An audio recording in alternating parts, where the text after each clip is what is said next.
श्री थावरचंद। मैं थावरचंद डामोर आदिवासी हूँ। मैं ना हिंदू हूँ, ना ईसाई हूँ, ना मुसलमान हूँ। मैं सिर्फ और सिर्फ आदिवासी हूँ। मेरे पूर्वज अनादिकाल से इस भारत भूमि की मिट्टी में उपजे हैं। मैं अरावली पर्वतमाला का मूल बीज हूँ।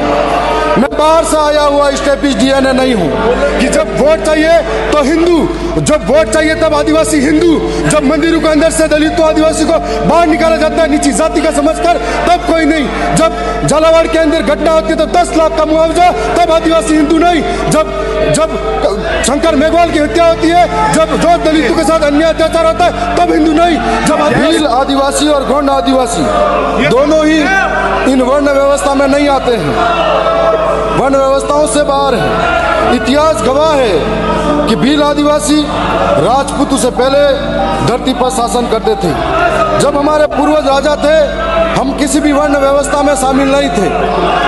मैं सदैव उसके माध्यम से सरकार और पूरे प्रदेश को अवगत कराना चाहता हूं कि आदिवासियों का अपना स्वतंत्र धर्म कोड और संस्कृति है, जो किसी वर्ण व्यवस्था में नहीं बंधी हुई है। हम धर्म पूर्वी हैं और सन 1931 की जनगणना तथा आदिवासियों का एक स्वतंत्र धर्म कोड कॉलम था और ट्राइबल रिलीजन था, परंतु उसके बाद में हमारे धर्म कॉलम कोड को खत्म कर दिया गया।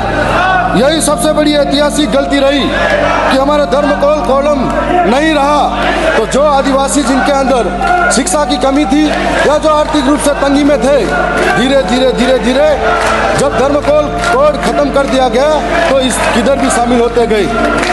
सच यह है कि जो आदिवासी ईसाई बने हैं वे हिंदू धर्म से धर्मांतरित नहीं हुए हैं, बल्कि ये ट्राइबल रिलीजन से ईसाई बने हैं। इसलिए यदि उनकी घर वापसी होती है तो वो हिंदू धर्म में नहीं बल्कि ट्राइबल रिलीजन्स में होनी चाहिए। वर्ष 1971 में सुप्रीम कोर्ट का एक जजमेंट आया था। इसमें स्पष्ट कहा गया कि आदिवासी हिंदू नहीं है क्योंकि आदिवासी वर्ण व्यवस्था से बाहर है। तो सवाल यह उठता है, जब न हम तो वर्ण व्यवस्था में आते हैं, न किसी जाति के ढांचे में आते हैं, न किसी के बंदे हैं, तो जबरन हमें हिंदू कहकर क्यों परिभाषित किया जा रहा है। आज भी राजस्थान की 8वीं क्लास की किताब है जिसमें सामाजिक विज्ञान की किताब में साफ साफ लिखा गया है कि आदिवासियों के उनके धार्मिक विश्वास अन्य धर्मों से भिन्न हैं। और इसी किताब के अंदर लिखा हुआ है कि प्रकृति से जुड़े आत्माओं से पर्वत, नदी, पशु आदि की आत्माएं हैं। पुरखों की उपासना घर में ही की जाती है।